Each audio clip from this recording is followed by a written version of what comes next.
এই আওয়াজ কিন্তু এই আওয়াজ যে মেলার মাথায় বসে বসে মশা মারে তার জন্য এই আওয়াজটা, ঠিক নেই? হ্যাঁ,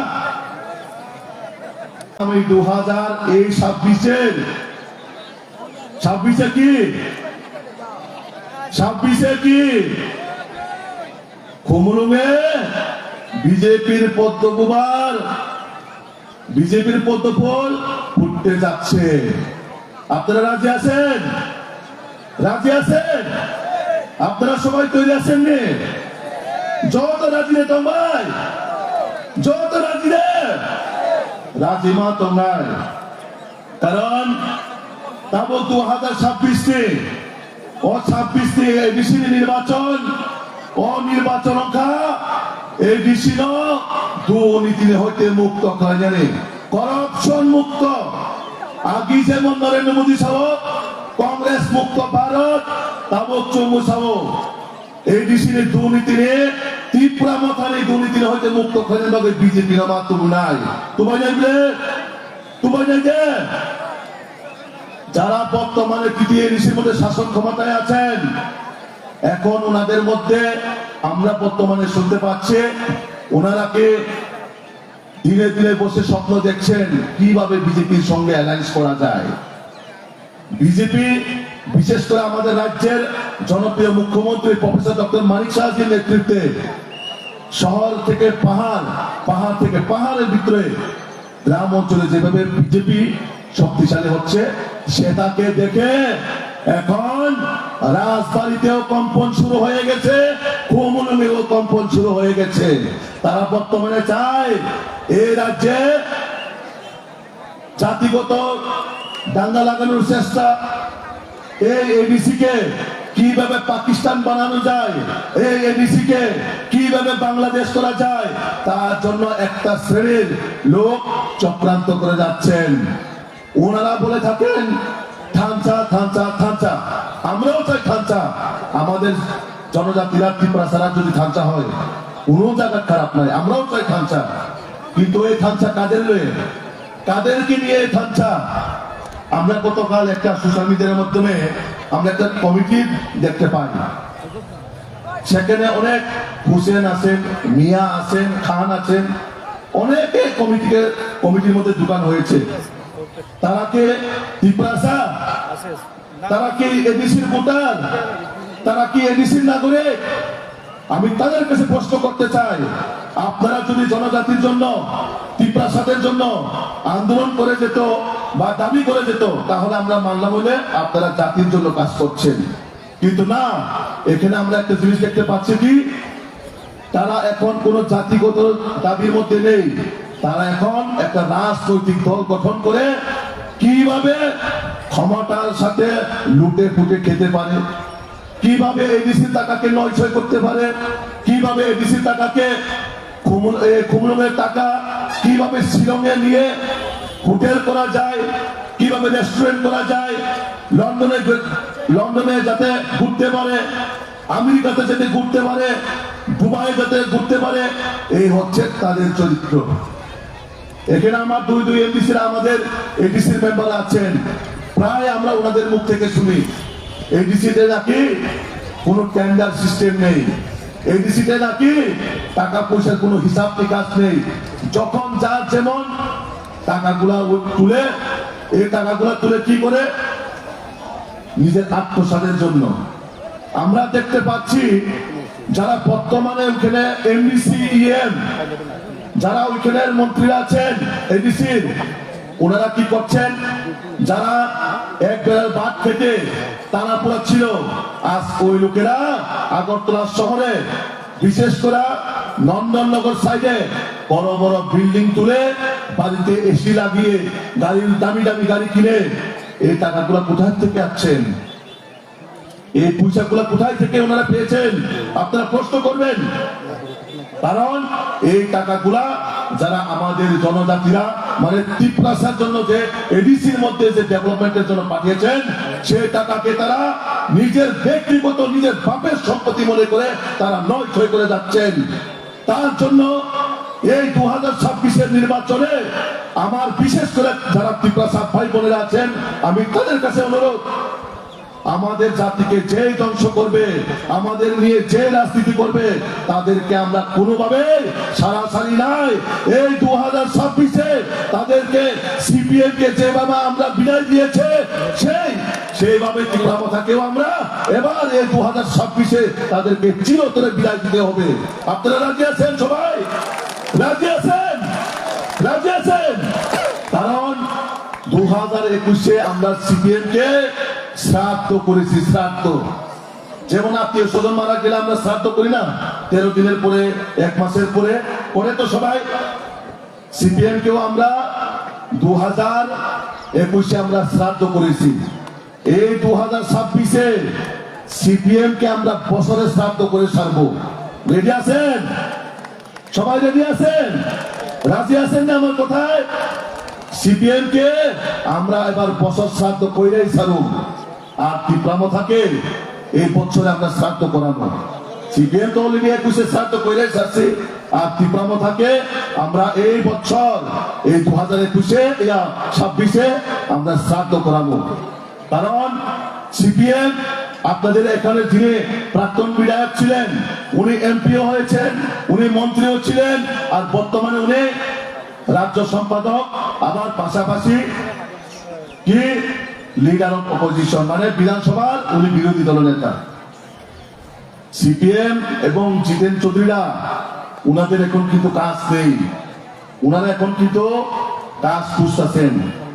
আমি এই মনোবঙ্কুলের বিশেষ করে আমার মহিলাদেরকে আমি বলবো, সিপিএম এর জন্য যদি কোনো কাজ থাকেন, আপনারা আমাদের বিধায়কের কাছে যদি পুকুর খনন, মাটি কাটা, জঙ্গল কাটা যদি কাজ থাকেন, আপনারা জিতেন চৌধুরীকে আনবেন আপনারা। কারণ ওনাদের কিন্তু বর্তমানে কাজ নেই, ওনারা আগরতলা বসে কাজ খুঁজছেন, খাওয়ানোর জন্য ওনারা খুঁজতেছেন। তো আমরা খাওয়ান দিতে রাজি আছি, কিন্তু আমার পাড়ার মাটি আপনার কাটতে হবে। রাজি আছেন রে? সিপিএম না এই দশা এখন, কারণ সিপিএম এর সারা ভারতবর্ষ থেকে ওনারা উদাও হয়ে গেছেন। আর এই ত্রিপুরা রাজ্য থেকে এখন মাত্র টিমে 2-3টা বিধায়ক রয়ে ওনারা আছেন। এই 2026-এ এডিসির মধ্যে তো একটাও খাতা খুলতে পারবে না। সিপিএম এর এমন অবস্থা, নোটার থেকেও ভোট তারা কম পাবে। এবার নোটার চেয়ে কম ভোট পাবে সিপিএম এর। আর জিতেন চৌধুরীরা, রাধাচরণ বাবুরা, ওনারা সবসময় কি বলেন? পাহাড়ে কাজ নেই, খাদ্য নেই, কর্মসংস্থান ব্যবস্থা নেই। অ্যাকচুয়ালি ঠিকই কাজ নাই। কাজ নাই কার? সিপিএম এর। কারণ সিপিএমরা তো আগে রেগার নামে কাজ করে খেত না, মানুষের টাকা লুটে ফুটে খেত। তো ওনারা বর্তমানে দিশাহীন হয়ে গেছেন। আমি জিতেন চৌধুরীকে বলবো, আপনি যদি এক মনোবঙ্কুলে আপনি প্রায় বলে থাকেন ডেভেলপমেন্ট হচ্ছে না, রাস্তাঘাট নেই, জল নেই, খাদ্যের কারণে অনাহারে মারা যাচ্ছেন। আপনাদের এই এলাকার মধ্যে কোথাও খাদ্যের কারণে মারা গেছেন? আসেনি এরকম কোন নিউজ? আসেনি এরকম কোন রিপোর্ট? নাই। তাহলে খাদ্য কার নাই? কাজ কার নাই? খাদ্য ওই যারা সিপিএম এর নেতারা, ওই যে জিতেন বাবুরা, ওনাদের কাজ নাই। ওনারা আগে মানুষকে ঠকিয়ে খেত, ওনারা আগে মানুষকে প্রলোভন দিকে মাঠে ময়দানে নামানো হতো, সেটা এখন বর্তমানে নেই। তার জন্য সিপিএম কংগ্রেসের এই মিলিজুলির পার্টির এখন বর্তমানে দুর্ভিক্ষণ দিয়ে আমরা দেখছি যে দূরে দূরে কোথাও দেখা যাচ্ছে না সিপিএম এর। তাই বন্ধুরা, আপনারা এই এলাকার মধ্যে বিশেষ করে সিপিএম, কংগ্রেস এবং ত্রিপুরা এই 3 দলকে আপনারা প্রশ্ন করবেন। আপনারা তো বর্তমানে মানে বিশেষ করে ত্রিপুরা আপনারা তো সরকারে আছেন। এখানে 5 বছরে এমন 5টা বা একটা কাজ দেখাও যেটা আপনারা এই 5 বছরে করেছেন। আপনারা 5 বছরে কোনো সময় আপনারা কাজ করেননি। এই 5 বছরে ত্রিপুরা একটাও কাজ দেখাতে পারবে না। আপনারাই বলুন, এই মনোবঙ্কুলের মানুষই বলুন, আপনাদের এলাকার মধ্যে এডিসি গভর্নমেন্ট থেকে কোন একটা রাস্তা করেছেন? কোন একটা পানীয় জলের ব্যবস্থা করেছেন? না স্কুলের পড়াশোনার জন্য একটা স্কুল বিল্ডিং তৈরি করেছেন? না একটা স্বাস্থ্যের পরিষেবার জন্য কোন একটা হসপিটাল তৈরি করেছেন? না একটা অ্যাম্বুলেন্স দিয়েছেন? কি দিয়েছেন? আপনারাই বিচার করুন। বর্তমানে এই এডিসির মধ্যে শুধু নিজেকে এস্টাবলিশ করার জন্য, নিজে কিভাবে ধনী হওয়া যায়, নিজে কিভাবে করোড়পতি মালিক হওয়া যায়, এই হচ্ছে তীব্রামতার পার্টি। সেখানে মানুষের জন্য চিন্তা করা হয় না। আমাদের ভারতীয় জনতা পার্টি, আজকে আমরা এই মঞ্চ থেকে দাঁড়িয়ে আমি কথা দিয়ে যাচ্ছি, ভারতীয় জনতা পার্টি যদি তৃতীয় এডিসি ক্ষমতায় আসে, আমরা প্রথম ফার্স্ট প্রায়োরিটি হিসেবে আমার বেকার যারা যুব ভাইয়ের জন্য আমরা কর্মসংস্থানের আমরা ব্যবস্থা করুন। আমরা ফার্স্ট প্রায়োরিটি হিসেবে যুবকদের জন্য আমরা কর্মসংস্থানের ব্যবস্থা করুন। আমরা তারপরে যাদের বাড়িঘর নেই, এই টিটিএডিসির মধ্যে যারা, সে আমার জাতি বাঙালি হইতে পারে, আমার জাতি জনজাতি হইতে পারে, সকলের জন্য আমাদের রাজ্য সরকার, বিশেষ করে মোদী মানিক সাহার নেতৃত্বে এই সরকার জনকল্যাণমুখী সরকার। এই সরকার যেভাবে আমাদের ত্রিপুরা রাজ্যকে এগিয়ে নিয়ে যাওয়ার জন্য, বিশেষ করে প্রধানমন্ত্রী আবাস যোজনা, বিশেষ করে স্বাস্থ্যের জন্য স্বাস্থ্য বীমা যোজনা, মানে মুখ্যমন্ত্রী আমরা আয়ুষ্মান কার্ড, প্রধানমন্ত্রীর আয়ুষ্মান কার্ড, তার পাশাপাশি রাস্তাঘাট, পানীয় জল, স্কুল, স্বাস্থ্যের জন্য পরিষেবা, সবটাই আমাদের ভারতীয় জনতা পার্টি কোন সময় না জাতিগত দেখে, না কোনো ধর্মীয়গত দেখে, আমাদের নজরে জাতি জনজাতি সবাই আমরা চাই আমাদের রাজ্যের মুখ্যমন্ত্রী আদরণীয় প্রফেসর ডক্টর মানিক সাহার নেতৃত্বে কুনায় কুনায় আমরা ডেভেলপমেন্ট চাই, আমরা উন্নয়ন। আগামী দিনে আমাদের রাজ্যে আমাদের এই এডিসির মধ্যে ভারতীয় জনতা পার্টির সরকার আসার পর আমরা আপনাদেরকে ফার্স্ট প্রায়োরিটি হিসেবে আমরা ডেভেলপমেন্ট আমরা কাজ করব। আমি প্রশ্ন করতে চাই, যারা বর্তমানে তীব্রামথায় আমার বাঙালি ভাইরা আছেন, বিশেষ করে মাইনরিটি ভাইরা আছেন, প্রদ্যুৎ দাবি করেন ত্রিপ্রাসাদের জন্য দাবি রাখেন, জনজাতিদের জন্য দাবি রাখেন, কিন্তু আপনারা যারা ওই দলে আছেন, বিশেষ করে মুসলিমরা এবং বাঙালি ভাইরা, আপনাদের জন্য ওনাদের দলের কি দাবি? ত্রিপ্রাসাদও ডেভেলপমেন্ট হয়ে যাবে, ওনারা, আমি মানলাম ওনার দাবিতে ত্রিপ্রাসার উন্নতি হইল, সংবিধান সলিউশন পেল, কিন্তু আপনাদের জন্য এই পার্টির মধ্যে কি, ত্রিপ্রামথার মধ্যে বাঙালিদের জন্য কি, মুসলিমদের জন্য কি কিছু আছে? উনি যখন দিল্লিতে গিয়ে কথা বলেন, যারা এডিসির মধ্যে বাঙালিরা আছেন, মুসলিমরা আছেন, উনাদের জন্য তো কোনো দাবি করেননি উনি, উনাদের জন্য কিন্তু কোনো দাবি করেননি। দাবি কার জন্য? আমরা ত্রিপ্রাসার জন্য, তাও কি ঠকানোর জন্য। আমাদের মাননীয় মুখ্যমন্ত্রী প্রায় বলে থাকেন, ওনার কাছে প্রায় সময় ওনারা এসে দাবি করেন, কি দাবি করেন? ঠকানোর জন্য।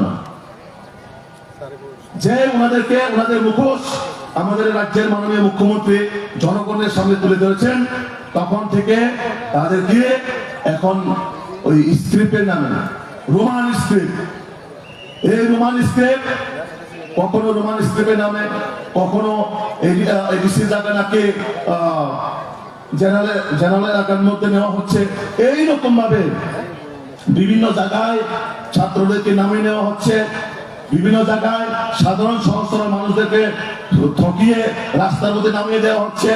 তার জন্য বিশেষ করে আমরা চাই আমাদের রাজ্যের মাননীয় মুখ্যমন্ত্রী আদরণীয় প্রফেসর ডক্টর মানিক সাহার নেতৃত্বে আমরা সরকার আগামী দিন করছি, বলবো এবং করে আমরা আগামী দিন এডিসির মধ্যে বিজেপির পদ্ম ফুল ফুটিয়ে আমরা আগামী দিন নরেন্দ্র মোদীজি এবং মানিক সাহার হাতকে শক্ত করে আমরা এডিসির মধ্যে পূর্ণ বহুমতে আমরা সরকার করছি, তাতে কোনো সন্দেহ নেই। আমাদের রাজ্যের মাননীয় মুখ্যমন্ত্রী আদরণীয় প্রফেসর ডক্টর মানিক সাহাজি আমাদের মধ্যে অলরেডি উনি এসেছেন। আমি সবার কাছে অনুরোধ রাখবো,